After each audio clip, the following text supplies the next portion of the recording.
Another flashpoint at COP29 has been the move by the European Union to introduce a tax known as the Carbon Border Adjustment Mechanism, or CBAM in short. Now, in very broad terms, starting in 2026, this policy will essentially impose a tax on goods imported into the European Union from countries where the cost of emitting a ton of carbon dioxide is much lower than it is in the EU. Now, initially, this is targeting things like cement, aluminium, iron and steel and fertilizers. Those are the things that will be targeted by this policy. Earlier today, I spoke to the Chief Strategy and Sustainability Officer at the African banking giant ABSA. I started our conversation by asking her what the impact of these EU carbon taxes would be on African exporters. It presents both challenges and opportunities, especially for the continent.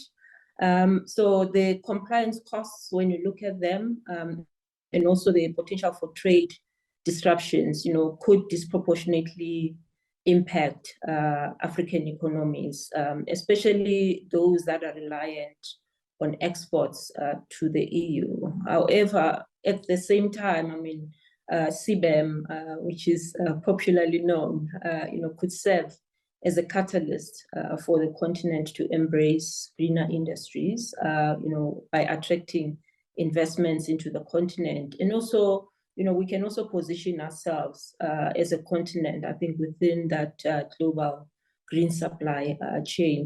With respect to the question around the opportunities it presents, does that then imply, for the sake of argument, that if we want to set up solar power plants, hydro, wind, and so on and so forth, given the fact that CBAM is coming into effect 2-3 years down the line, we can then turn around and use that as leverage to negotiate for lower costs of capital when we're building these sort of renewable energy projects? Because on one hand, the benefit perhaps here would be, look, we're essentially providing you access to tons of low cost, low emissions energy sources, and that perhaps will then play out as an advantage if you're exporting into the EU market. Absolutely. I think that could play out as a significant advantage. But as you know, these things don't happen as easy and as quickly as we want them to. So to the point, our earlier discussion just now around, the conference at Baku, and, how they're beginning to lay the rails from, a funding and a financing perspective.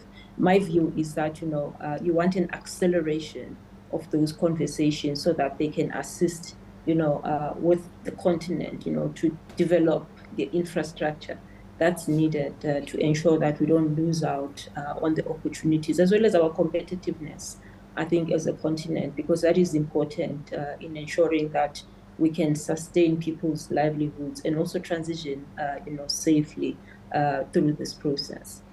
One last question for you with respect to CBAM compliance, because it requires the ability to measure direct and indirect emissions. Right now, I can see a factory, for example, in Port Elizabeth in South Africa being able to pull that off. But if you're talking about small-scale coffee farmers in Ethiopia or Uganda or Rwanda, the cost of doing so, the ability to do so, that's going to be a lot harder. What needs to be done to enable them to comply? I think we all need to take our leadership position, as far as compliance is concerned. And my sense is, if we collaborate, in a meaningful way, the costs will come down. And also, if we have, organizations such as, like here in South Africa, the Business Unity South Africa that we are partnering with, we can, because, with masses, the costs can be reduced in a meaningful way. So my sense is it's all going to be about collaboration and also, breaking down the existing barriers that we have created without actually artificial barriers, if you think about it. So we've got borders that we've created, which are actually driving up costs as opposed to reducing costs. So, we've got to look at, therefore, Africa trade relationships, how do we then break down barriers to enable smoother and seamless, trading to happen? Because in that way, you will find that innovative solutions come up, and with more innovation, the costs come down. Indeed, and some of those costs might inevitably end up being passed on to clients over in the EU, won't they? Because ultimately, the way the CBAM is designed, it's to sort of equalize the carbon price on both domestic producers and foreign ones. But I wonder at some point if the EU market will actually be able to sit down and say, yes, we're willing to absorb the higher costs that come in from these policy decisions that we are making. Yeah, absolutely. I think, I mean, the other aspect that we should not maybe lose sight of is, there's carbon credits that we sit with. I mean, as Africa, we endowed with a lot of carbon credits, and we can use those carbon credits, to offset, the elevated, cost that comes with the transition and, with the taxes such as, CBAM.